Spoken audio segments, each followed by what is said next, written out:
ఆంధ్రప్రదేశ్ మహిళా సమాఖ్య ఆధ్వర్యంలో సావిత్రిబాయి పూలే 128వ వర్ధంతి కార్యక్రమాన్ని ఏలూరు ఆర్ఆర్పేట స్ఫూర్తి భవన్ నందు నిర్వహించారు. సావిత్రిబాయి పూలే చిత్రపటానికి కొండేటి బేబీ పూలమాల వేయగా కార్యక్రమంలో పాల్గొన్న వారు చిత్రపటానికి పూలు వేసి నివాళులర్పించారు.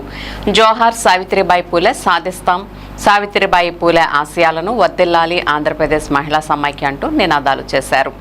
ఈ సందర్భంగా కొండేటి బేబీ, అడగర్ల లక్ష్మీ ఇందిర మాట్లాడుతూ సావిత్రిబాయి పూలే భారతదేశంలో మహిళలపై జరుగుతున్న సామాజిక వివక్షకు వ్యతిరేకంగా ఉద్యమాలకు పునాది వేసి మహిళలకు విద్యా హక్కు కల్పించి సమాజంలో సమానత్వం తీసుకురావడానికి తన జీవితాంతం కృషి చేసిన గొప్ప వ్యక్తి అని కొనియాడారు.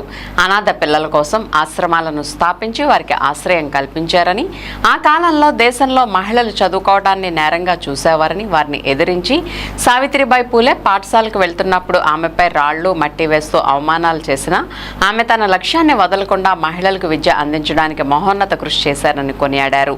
ఈ కార్యక్రమంలో ఏలూరు ఏరియా సహాయ కార్యదర్శి కొల్లూరి సుధారాణి, జిల్లా సహాయ కార్యదర్శి గొర్లి స్వాతి, ఏలూరు ఏరియా కౌన్సిల్ సభ్యులు ఉప్పులూరి లక్ష్మి, భవానీ, వెదురుపత్తి శారద, రంగమ్మ తదితరులు పాల్గొన్నారు.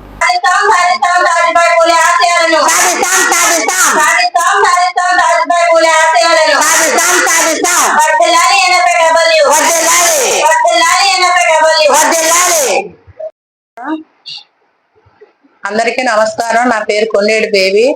ఏలూరు టౌన్ అధ్యక్షురాలని, ఎన్ఎఫ్ఐడబ్ల్యూ అధ్యక్షురాలని. అట్లానే ఈరోజు సావిత్రిబాయి పూలే గారి వర్ధంతిని ఘనంగా నివాళులు అర్పిస్తూ, అట్లానే మా సావిత్రిబాయి పూలే గారు ఎన్నో కార్యక్రమాలు చేసి ఎన్నో మహిళల కోసం ఎన్నో స్వతంత్రం తెచ్చారు. మహిళల కోసం పోరాటాలు చేశారు.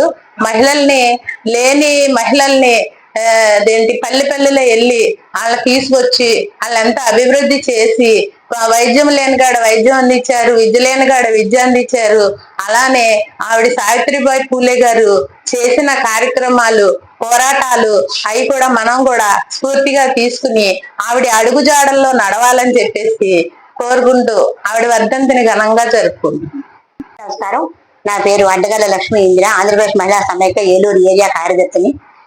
ఈ రోజు సావిత్రిబాయి పూలే గారి వర్ధంతిని 128వ వర్ధంతిని మేము ఇక్కడ ఆంధ్రప్రదేశ్ మహిళా సమైక్య తరఫున జరుపుకుంటున్నాము.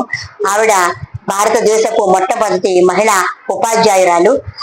ఆవిడ ఎన్నో స్కూళ్లను ప్రారంభించి ఎంతో మంది చదువులేని వారికి చదువును చెప్పి మంచి ఉపాధ్యాయురాలుగా ఆవిడ కీర్తి గడించింది. ఆవిడ ప్లేగ్ వ్యాధితో చనిపోవడం అనేది జరిగింది.